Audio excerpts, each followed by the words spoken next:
Sébastien. Bonjour Bruno. Alors, est-ce que tu peux nous raconter un peu ton aventure de la longue route? On va peut-être commencer par le début. Hein, oui.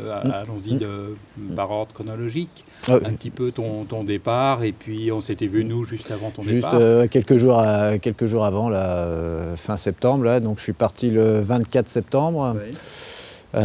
Donc j'avais attendu une fenêtre météo là, pour avoir des vents d'est pour sortir du golfe de Gascogne assez rapidement. Hein. Oui, c'est ça. Donc là, ça s'était vraiment très bien passé. Là, j'ai eu 48 heures avec les vents d'est plein portant, même assez forts. Et comme ça m'a permis de tester la solidité du bateau et du gréement, puisque je suis arrivé devant la Corogne, j'ai dû avoir 35-40 nœuds de vent avec la mer qui va bien là-bas.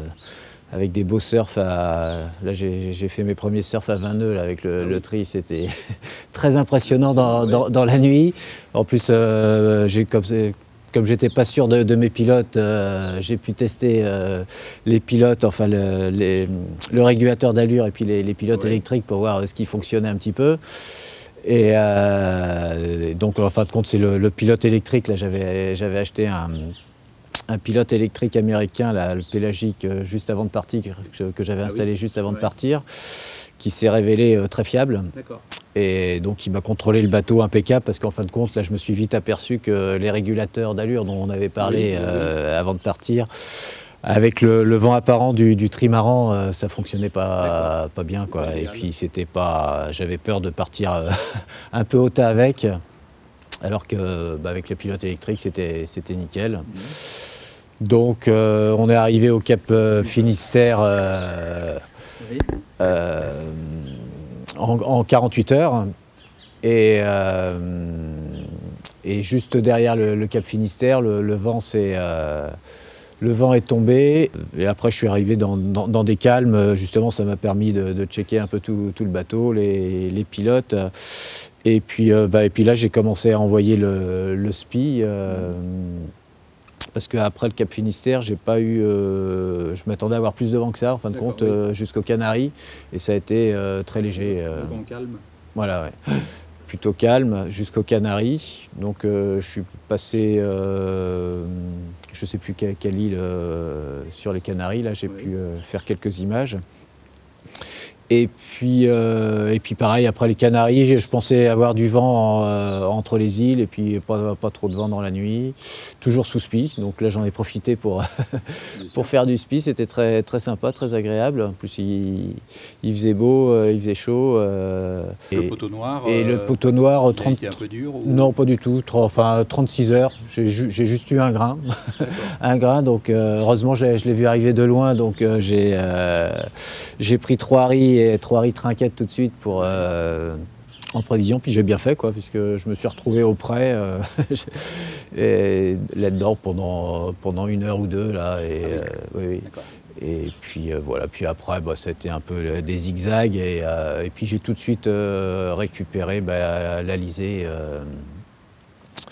de l'autre côté de l'équateur. Et puis là, je savais, parce que comme j'avais déjà l'expérience de mon premier tour du monde, je savais que c'était pas évident, que j'allais me retrouver auprès. Donc c'est pour ça que je suis resté bien à l'est pour avoir un petit peu de marge de manœuvre, pour pas me retrouver auprès trop serré, là, comme j'avais fait il y a 10 ans.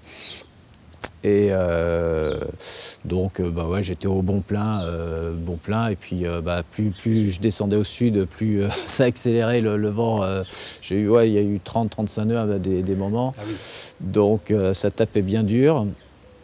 Avec une grosse mer aussi? Ouais, assez courte, quoi. Ça lève des mers assez courtes, donc avec le bateau en CP, c'est toujours le problème des bateaux en CP, ça tape, c'est des caisses de résonance. C'est sûr, oui, donc et j'avais le mât qui faisait bing bing. À chaque fois, je me suis dit, est-ce que ça va tenir? Ah oui, j'ai perdu la girouette assez rapidement. J'avais la girouette là où je savais je l'avais resserrée au maximum en partant, mais je savais qu'elle avait tendance à être un peu volage, et elle s'est barrée. Donc après, c'était un peu pénible, ça, j'avais plus d'indication de vent. Donc en fin de compte, je me servais comme les régulateurs d'allure, ils ne fonctionnaient pas, je m'en servais comme girouette. Ah ok, bon, c'était des grosses girouettes. Voilà, exactement. Donc ça c'était assez pratique. Ouais. Voilà. Et puis ça j'en ai parlé à personne jusqu'à présent. En arrivant au niveau de Récif, je pense que je devais être à la latitude de Récif, j'ai l'axe d'Étec à casser. Ah ok. Dans la nuit. Ah oui. Oui, j'étais à l'intérieur, là, tranquille, et puis tout d'un coup, j'entends un bruit de ferraille monstrueux, et je pensais que j'avais tapé un container ou quelque chose comme ça. Et donc, je me précipite sur le pont, et je vois l'enrouleur qui quasiment à l'horizontale, comme ça. Donc, bon, pas d'autre solution, j'arrive à affaler la voile quand même. Oui. Et puis, de toute façon, il fallait que je le remette en place, quoi. Bien sûr. Et heureusement, j'avais les têtes de trinquette, donc le mât n'a pas bougé, ça c'est nickel. Et donc, avec du Dynéma, je me suis débrouillé pour récupérer le tambour de l'enrouleur. J'ai failli me faire assommer 5 fois par le machin. Et donc, je l'ai rebloqué avec du Dynéma à l'avant. Et puis, je me dis, de toute façon, il va falloir que je trouve un axe. Et dans mon souvenir, je savais que j'avais une boîte d'axes dans le bateau, parce que j'avais allégé pas mal le bateau avant de partir, mais je me souvenais que cette petite boîte en plastique d'axes, je l'avais gardée au cas où. Et donc, par contre, il fallait que j'aie le bon axe. Et puis, donc, j'ai été vérifié là-dedans et j'ai retrouvé exactement le bon axe. Ah oui.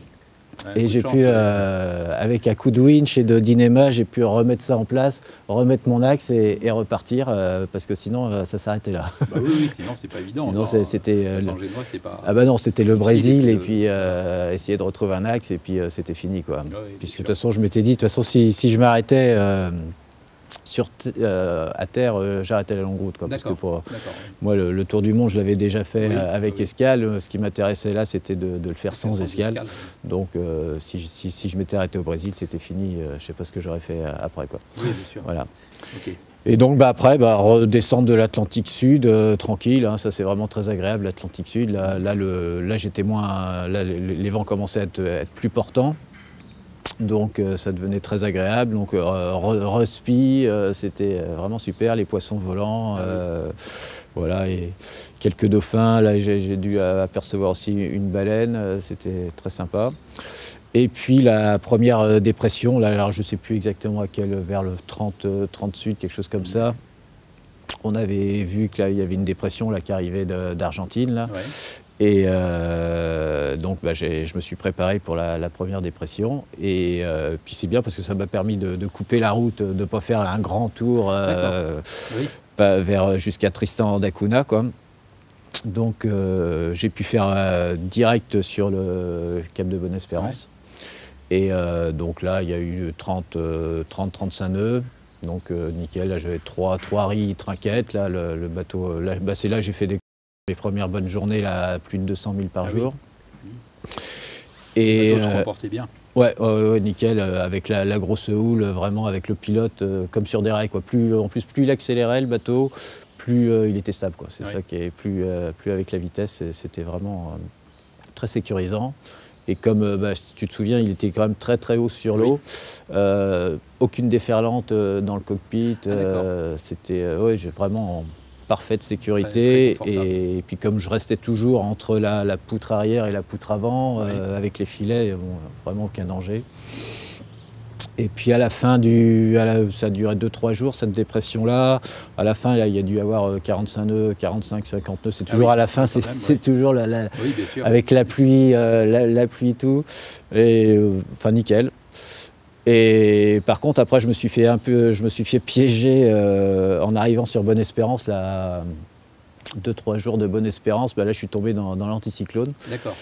Là, c'est de ma faute. Là, j'ai hésité à descendre. Il fallait que je descende à 40 sud, quoi, pour récupérer du vent d'ouest. Oui. Je me suis dit non, je vais rester vers 36-37 là pour tranquille. Et puis je me suis fait complètement scotcher là pendant 2-3 jours. Ça a été un peu pénible.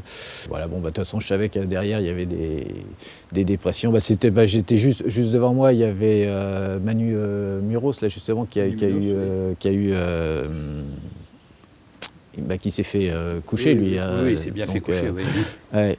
Donc, lui, il revenait sur Cape Town. Et donc, je surveillais sur tout ce qui arrivait derrière, quoi, pour pas me faire... Bien sûr. Donc j'hésitais, dit bon, de toute façon, s'il y a vraiment un gros coup de baston comme il a pris, j'allais me réfugier à Cape Town. Oui. Et puis non, en fin de compte, bon, ils annonçaient 30-35 nœuds, mais on sait qu'il y a toujours plus par rapport au Grib. Et puis j'ai continué, donc je me suis pris l'appareil encore 2-3 jours de gros temps, là, 35-40 nœuds, mais toujours le bateau très bien.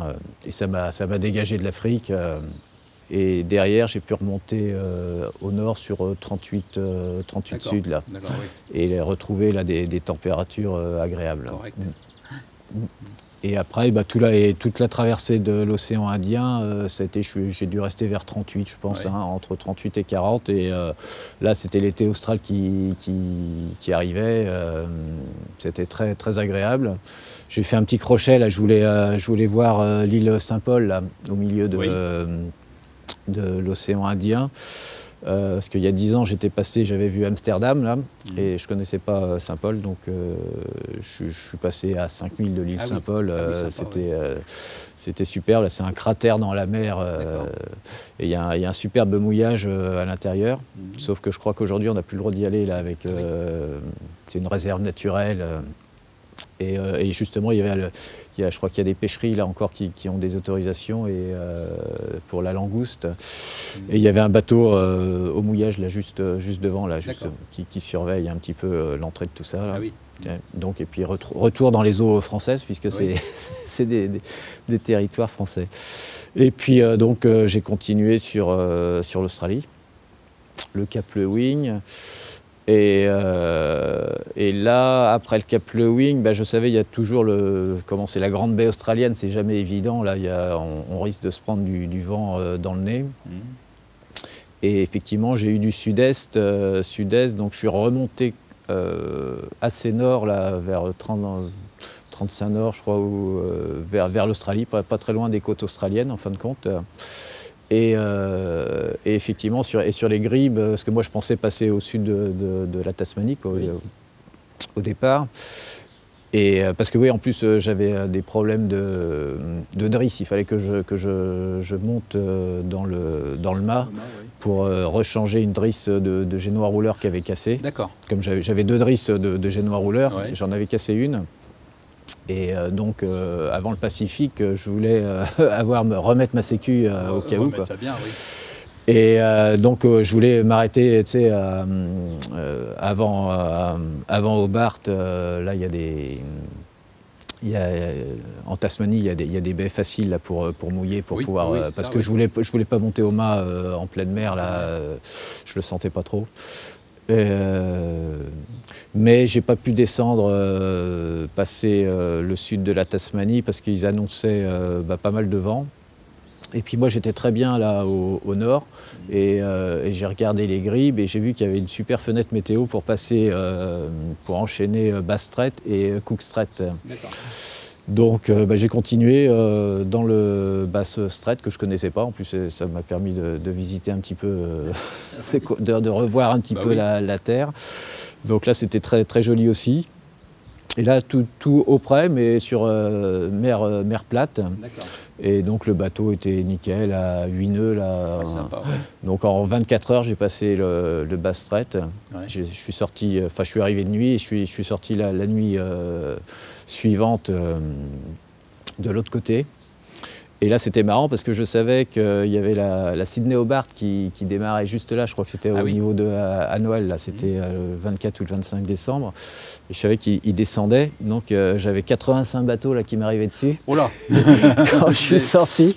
Et on a dû se croiser à quelques heures près, quoi. Parce qu'en sortant de Bass Strait, j'ai continué, j'étais auprès.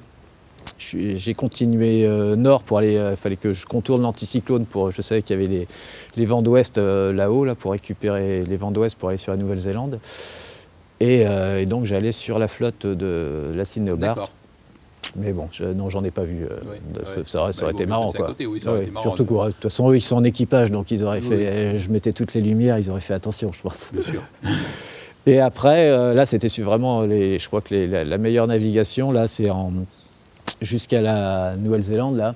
J'ai eu 4-5 jours, conditions idéales, quoi. Il y avait 30 nœuds de vent, pas trop de mer. Et là, j'ai enchaîné les journées à 200 000. C'était vraiment superbe. Donc, sympathique, ouais. Donc là, tu devais profiter pleinement du... Et puis l'été austral, donc il faisait 25 degrés. C'était vraiment super. Ouais. Et puis donc je suis arrivé sur le Cook Strait.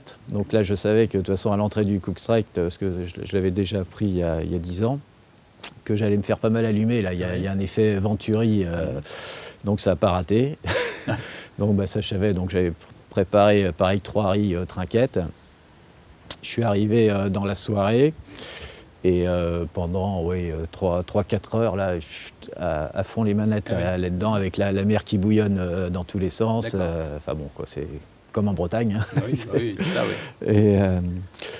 Et puis après, ça s'est arrêté net, encore le vent, quoi, à l'intérieur, là. Mais bon, j'ai continué, j'ai renvoyé de la toile et puis ça marchait. Je devais être à 5 nœuds tranquille, là. Et j'ai croisé un pêcheur, là. J'ai pu parler à la VHF avec un pêcheur. C'était sympa. Et j'ai passé j'ai laissé à tribord la ville de Nelson, là où j'avais vécu pendant un hiver entier il y a 10 ans, là où j'avais pas mal de bons amis, donc ça, malheureusement... Oui, tu t'es pas arrêté. Non, ça j'ai fait coucou de loin. Voilà, quoi. exactement. Ouais. J'aurais bien aimé m'arrêter, mais bon, c'était toujours l'objectif de finir sans escale. Arrêt, oui. Et puis au petit matin, je me suis retrouvé de l'autre côté du Cook Strait. Et pareil, 30 nœuds de vent, rebelote, la mer dans tous les sens, là pour passer Wellington. Oui. Mais pareil, tu avais anticipé. Oui, donc là c'était nickel. Et puis de l'autre côté, là, de Wellington, plus de vent encore, l'anticyclone, un anticyclone, et je suis resté plusieurs heures. Donc là, ça m'a permis, j'ai rechecké le gréement, puisque comme je me suis pas arrêté pour la drisse, donc fin de compte, j'en ai profité pour descendre le génois et puis vérifier ma drisse. J'ai renforcé, j'avais de la surgaine, donc j'ai surgainé tout ça, et puis je me suis dit, bon, tant pis, je tente le coup avec une seule drisse, de toute façon, parce que c'était vraiment trop risqué de monter là-haut tout seul, là. Donc je suis reparti, le vent, donc là j'ai retrouvé les vents d'ouest. Pareil, je suis dans le Cook Strait, ça doit être 42, donc là je suis resté sur 42 sud, donc c'était nickel.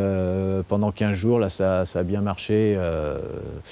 C'est portant, classique.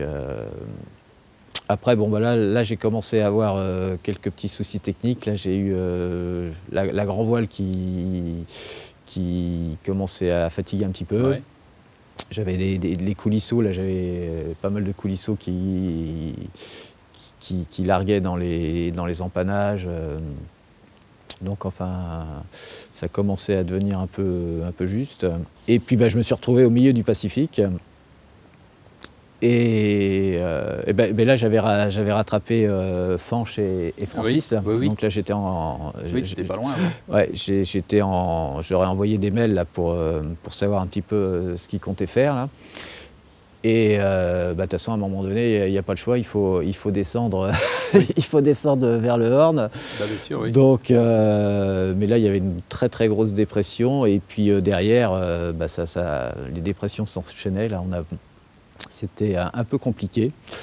Et puis à un moment donné, on s'est dit, on descend. Ouais.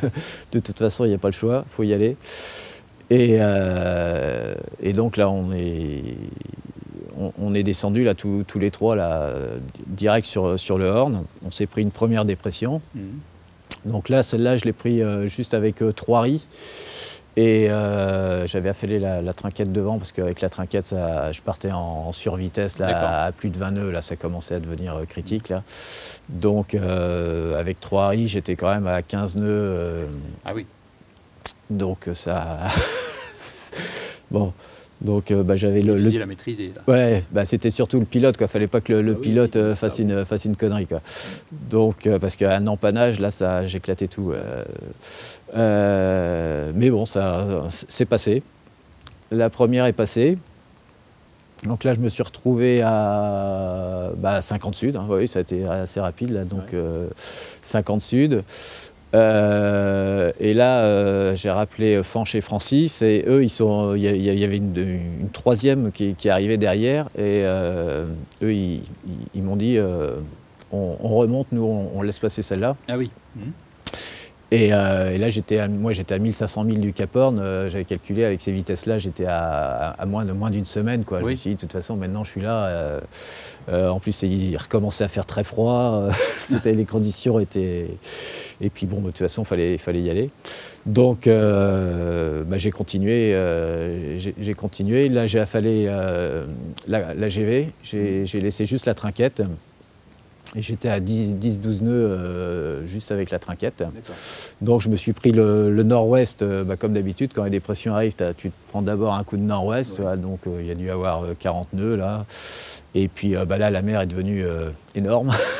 Là, il y avait, je sais pas, 7, 8 mètres, 10 mètres de creux, Mais le trimaran était vraiment super sécure. Je te dis, j'ai pas eu une déferlante à exploser à l'arrière. Ce que j'avais eu il y a 10 ans avec le monocoque, je me souviens, il y a eu plusieurs déferlantes à exploser dans le cockpit, le bateau plusieurs fois couché. Là, le trimaran passait vraiment nickel. Avec le pilote, plus il allait vite, plus il tenait bien son cap. Ah oui. Et donc le nord-ouest passe, et donc ça vire au sud-ouest, là comme d'habitude dans le sud. Et donc ça génère des vagues pyramidales. Oui. Ah oui, une mer croisée. Voilà, mer croisée. Et là, je pense que je me suis pris ce qu'on appelle une vague scélérate. Donc le bateau est monté sur la vague. Je ne sais pas combien elle devait faire plus de 10 mètres de haut. Ah oui. Et puis je sais pas, il a dû faire un mouvement comme ça. Et je suis retombé sur le flotteur. Ah d'accord. Oui. Voilà. Donc ça a été un choc assez violent. Mais je me suis aperçu de rien. Je suis reparti. Le bateau s'est pas arrêté. Il a continué son chemin. Donc tout allait bien. Donc là, avec le sud, j'arrivais pas trop à faire d'est. Je remontais un petit peu nord, mais en sachant que j'allais repartir sur le Horn assez rapidement. Et puis dans l'après-midi, j'étais à l'intérieur, là, dans la couchette, là, pour me réchauffer un peu. J'ai entendu des couinements qui n'étaient pas normaux du tout. C'est la première fois que j'entendais ce genre de couinements à bord, parce que quand je navigue, moi j'écoute, surtout avec le contreplaqué, on écoute le bateau, et avec le son, on sait exactement ce qui se passe. Et là, je me suis dit, il y a un problème. Oui. Donc j'ai renfilé la veste de quart, et j'ai été inspecter le flotteur tribord, et je me suis aperçu que la jonction entre la poutre et le flotteur, il y avait des strates qui avaient lâché, quoi. Je voyais, ça s'écartait un petit peu. Donc bon, je me suis dit, là c'est fini, on arrête tout, on arrête le Horn et on cap au nord. Et donc je savais qu'il y avait Francis et Fanch qui n'étaient pas très loin, donc je les ai tout de suite avertis du truc. Et dans mon idée, moi je pensais pouvoir aller jusqu'en Polynésie et pouvoir réparer là-bas. Ah oui, d'accord, oui. Mais bon, j'ai quand même prévenu Olivier Merbeau aussi, pour lui et ma femme pour leur prévenir de la situation. Et là, le vent a continué à monter. Là il devait y avoir plus de 50 nœuds. La mer est énorme. Et j'étais encore à plus de 12 nœuds juste avec la trinquette, quoi. Et dans la nuit, j'ai entendu des gros cracks.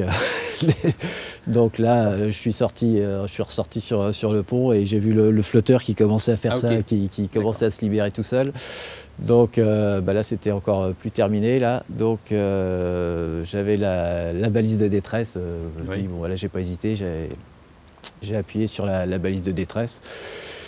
J'ai empanné pour sécuriser le flotteur, donc pour appuyer sur l'autre flotteur. Bon bord, oui. Et puis ça tenait bien, quoi. Ça tenait bien en équilibre. Une heure après, le MRCC m'a appelé en me disant qu'il y avait un cargo à 80 000 de ma position. D'accord. Donc là, c'est gros coup de chance. Bah oui, c'est pas loin. Parce que dans ce coin-là, je pensais qu'il n'y aurait personne à venir me chercher. Et donc ils m'ont prévenu que le lendemain matin, ils seraient sur moi et qu'ils pourraient m'évacuer. Et donc j'ai enfilé la combinaison de survie, préparé toutes mes petites affaires. Et puis j'ai attendu quoi, la nuit, toute la nuit. Et au matin, le flotteur s'est complètement détaché, quoi. Là, j'avais plus de... Mais heureusement, il s'est coincé contre la nacelle. Ah oui. Et donc, il faisait encore il stabilisait voilà, un peu, ouais, ça stabilisait. Et puis, et le mât est resté debout, ça, je ne sais pas comment, parce que tu avais les haubans qui étaient sur le flotteur. Ah oui. Et tout ça tenait plus ou moins bien. Enfin, j'avais sécurisé le mât avec les drisses et tout. Là, et ça tenait, donc heureusement, parce que je pense que si le mât était tombé, là, ça aurait été compliqué. Je pense qu'il y avait des risques de chavirer. Oui. Parce que tant que le vent poussait sur la trinquette et me poussait sur le flotteur sous le vent, j'étais en sécurité. Là. Oui, tu restais à plat, quoi. Ouais. Donc j'ai attendu la matinée. Alors là, il y a eu un petit quiproquo avec le MRCC Chili qui a donné au cargo la position où j'ai déclenché la balise. Ah, ok. Mais dans la nuit, justement avec la trinquette et puis avec le vent, la mer, de toute façon c'était impossible de rester sur place. Donc j'avais dérivé de 60 000. Ah oui. Donc eux, au matin, j'ai le capitaine du cargo qui m'appelle sur le téléphone satellite. Il dit vous êtes où? Je suis là. Et on n'avait pas la même position. Oui, c'est ça. Donc je lui redonne ma position exacte, quoi. Et après, toutes les heures, je lui ai renvoyé la position exacte. Et ils sont arrivés dans l'après-midi. Donc moi j'avais préparé toute ma manœuvre. Bien sûr. Et puis j'ai vu ce cargo énorme, là c'est un cargo de 280 mètres. Là. Je ne sais pas quelle hauteur ça peut faire sur l'eau, ça devait faire au moins 20 mètres de bordée, enfin je sais pas. Et je me suis dit, maintenant il va falloir monter là-dessus. Bah oui, ça doit être impressionnant ça. Je ne sais pas comment je vais faire. Donc j'ai eu le capitaine du cargo à la VHF. Et il m'a donné les instructions là, pour la manœuvre. Donc il s'est mis à mon vent pour me couper. Donc là, quand il est arrivé, déjà, c'est incroyable. Là, ça a coupé le vent et surtout la mer, quoi, parce qu'il y avait encore 7 ou 8 mètres de creux. Là, c'était un peu délicat. Et donc ils m'ont envoyé un filin. J'ai pu récupérer, crocher le filin sur mon harnais. Oui. Et donc le trimaran, lui, est venu contre la coque du cargo. Et avec le filin, le filin s'était pris sous la poutre avant du trimaran. Quoi. Oui. Donc parce que moi, je pensais qu'ils allaient mettre une échelle de corde sur leur bordée, sauter sur l'échelle de corde, et puis hop, là, terminé, j'étais à bord. Et là, pas possible. Donc il y a le Bosco qui m'a dit, je voyais le Bosco là-haut, et il me disait, le seul moyen, tu sautes pour passer, quoi.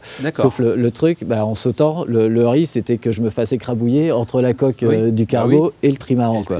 Donc de toute façon, là, il n'y avait plus d'autre solution. Donc j'ai sauté dans l'eau. Et les gars là-haut, ils m'ont tiré comme des malades. D'accord. Et effectivement, j'ai vu la coque du Carago et puis mon petit trimaran là, qui se rapprochait, mais bon, je suis passé entre les deux. Ouais. Et là, donc avec la vitesse du bateau, plus eux qui me tiraient, donc je ne sais pas à quelle vitesse j'étais sous l'eau, j'avais des gerbes d'eau qui me passaient par-dessus la tête, là, et pendant 30 secondes ou une minute, là, je pouvais quasiment plus respirer. Donc là, c'était le seul moment un peu critique de la manœuvre. Et puis après, ils m'ont propulsé dans les airs, et puis je suis arrivé sur le pont du Carago. D'accord. Donc, ah oui, quelle aventure. Ouais. Et là, c'était vraiment très sympa parce que donc un équipage ukrainien, oui. Donc très bien accueilli. Ils m'ont emmené tout de suite à l'infirmerie pour voir si j'avais rien, mais non, j'avais rien. En plus, avec la combinaison de survie, j'avais même pas eu froid dans l'eau, quoi. J'étais nickel. Donc une douche chaude. Et puis voilà. Parti, et puis une demi-heure après, je me suis retrouvé à la table du capitaine à manger un bon repas. Ah bah bien, oui. Voilà. Sympathique ça. Ouais. Et après, j'ai passé 30 jours avec eux. Donc oui, la première chose que quand j'arrive sur le cargo, je me dis vous allez où? Oui. Parce que je me disais où est-ce que je vais me retrouver? Et il dit on va à Amsterdam. Bon c'est parfait, c'est ma route. Oui. Je rentre en Europe aussi. Donc ce qui fait, c'est que j'ai quand même fini la longue route pas sur le même bateau, mais avec sur deux bateaux différents. Bah oui, voilà. Et donc 4 ou 5 jours après, on a passé le Cap Horn. Et après, on a remonté tout l'Atlantique. Voilà, donc ça, c'était vraiment... là, je remercie encore ce cargo et l'équipage et le capitaine. Là, ils ont été vraiment formidables avec moi. C'était une autre expérience, mais une aventure incroyable. Ouais, d'accord. Et tu as réussi à sauver un peu des choses du bateau ou... Alors, non, rien du tout. À part, non, parce qu'au départ, le capitaine m'avait dit on va lancer un premier boot, tu mets des affaires, tout ça. Et quand j'ai vu le truc, le bateau qui partait dans tous les sens, j'ai dit je ne vais pas prendre de risque pour sauver trois bricoles. Je me suis accroché en premier. J'avais pris un sac à dos, j'avais mis les tablettes, enfin un peu d'électronique dedans. Mais comme j'ai sauté dans l'eau, tout a été noyé. Voilà, donc si j'ai sauvé le passeport dans une pochette étanche et c'est tout. D'accord. Ah oui, dur. Donc là, plus rien. Je repars complètement à zéro. Là, je suis arrivé à l'aéroport de Nantes. J'avais même plus une fringue à moi, quoi. Donc c'est les gars du cargo qui m'ont passé leurs fringues, des chaussures. Voilà, donc je suis arrivé comme ça à Nantes et puis voilà. Donc d'accord. Là, on repart complètement à zéro. Bah oui. Et donc pour rester sur la navigation. Qu'est-ce que tu tires de cette expérience du bateau, quoi, le bateau, à part l'accident, quoi, Ah bah super, non, je suis vraiment super content. Là, c'était 4 mois de mer absolument fabuleux. C'était vraiment ce que je cherchais en partant. C'était ça, de me retrouver tout seul sur mon trimaran là, et j'ai pu continuer à l'améliorer en route, quoi, à trouver des systèmes. Marchait vraiment super bien, donc non, je suis vraiment très heureux. Puis moi, j'aime ça, la navigation solitaire, donc c'était une expérience formidable. Et dans l'aménagement ou tout l'équipement du bateau, il y a des choses qui n'allaient pas vraiment, quoi, des vrais, t'as amélioré, mais il y avait des vrais... Non, puisque ça faisait déjà 10 ans là qu'on naviguait avec, et tout est... Non, il était vraiment au point. C'est ça qui est encore plus rageant, c'est qu'il il était vraiment super pour faire ces navigations-là. Mais bon, voilà, c'est comme ça. Et au niveau de l'avitaillement, ça s'était bien passé? Très bien. Je pense que j'aurais pu finir tranquille niveau de l'eau et nourriture. De l'eau, tu récupérais un peu l'eau de pluie ou pas du tout? Tu avais emmené tout ce qu'il fallait? Oui, j'avais tout ce qu'il fallait à bord. Ça allait. C'est l'avantage du trimaran, c'est que tu as un peu de place. Et bon, à part le poids qui est quand même. Mais ça, là, c'était pas gênant. Non, c'était. Non, je pense que tout. Ça aurait pu bien se finir, oui. Non, mais c'est sûr. Ok. Et donc le bateau, de toute façon, Pas de nouvelles pour l'instant, je ne sais pas. Il va certainement aller s'échouer en Patagonie un jour ou l'autre. Peut-être qu'on me préviendra, je ne sais pas. Il ne restait pas une balise dessus, tu n'avais pas laissé la balise? Non, j'ai récupéré. Je crois qu'on n'a pas le droit de laisser les balises dessus. Là, mais bon, comme il est insubmersible, donc je ne sais pas. Je ne me suis pas retourné là, en arrivant sur le cargo pour le voir, quoi. Donc le mât était debout. Le bateau était debout quand je suis parti. Donc, est-ce qu'il a chaviré? Est-ce qu'il a dématé? Je ne saurais pas. Mais en tout cas, il ne coulera pas parce que, avec tous les caissons qu'il y a dedans, c'est absolument impossible à ce qu'il coule. Donc, il va laisser échouer en Patagonie, c'est sûr. Ok.